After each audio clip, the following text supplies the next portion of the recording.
എരുമേലിയിലെ സ്വകാര്യ ആശുപത്രിയിൽ ഡോക്ടറെ രോഗിയും കൂട്ടിരിപ്പുകാരും ചേർന്ന് കയ്യേറ്റം ചെയ്തെന്ന് പരാതി.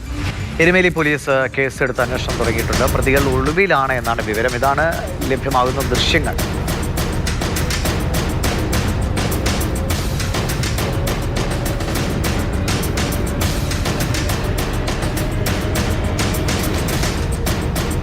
ഷിനോജ് ശ്രീ വിവരങ്ങളുമായിട്ടുണ്ട്. ഷിനോജ്, എന്താണ് സംഭവിച്ചത്? എന്താണ് കാരണം?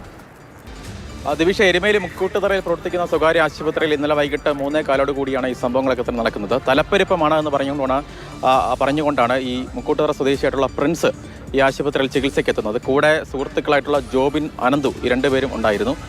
പ്രാഥമികമായ പരിശോധന നടത്തുന്നതിന് വേണ്ടി ഡോക്ടർ കൃത്യമായ രീതിയിലുള്ള കാര്യങ്ങൾ, ഇഞ്ചക്ഷൻ ഉൾപ്പെടെയുള്ള കാര്യങ്ങളൊക്കെ തന്നെ ആദ്യഘട്ടത്തിൽ പറഞ്ഞു. ആ സമയത്താണ് ഇത്തരത്തിൽ ഈ ഡോക്ടറോട് തട്ടിക്കയറുകയും ഏത് മരുന്നാണെന്ന് എനിക്ക് അറിയണം തുടങ്ങിയ കാര്യങ്ങളൊക്കെ തന്നെ ഈ രോഗി പറയുകയും ചെയ്തത്. അങ്ങനെ വാക്കേറ്റമായി ബഹളമായി. തുടർന്ന് അങ്ങനെയാണെങ്കിൽ മറ്റൊരു ആശുപത്രിയിൽ ചികിത്സ തേടൂ എന്ന് ഡോക്ടർ പറയുകയായിരുന്നു. ആ സമയത്താണ് ഈ ഡോക്ടറായിട്ടുള്ള സോനുവിന് നേരെ ഈ രോഗിയും കൂട്ടിരിപ്പുകാരും ചേർന്ന് ഈ ഇത്തരത്തിലുള്ള മർദ്ദനവും കയ്യേറ്റവും ഒക്കെ തന്നെ നടത്തിയത്. അതിൻ്റെ ചില CCTV ദൃശ്യങ്ങളാണ് ഇപ്പോൾ പുറത്തു വന്നിരിക്കുന്നത്.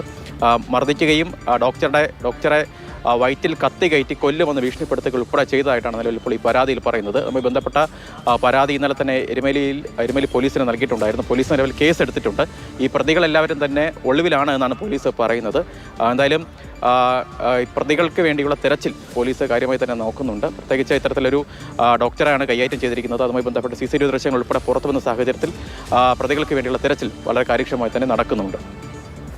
ശരി. ഷിനോജ് ശ്രീയാണ് വിവരങ്ങൾ നൽകിയത്.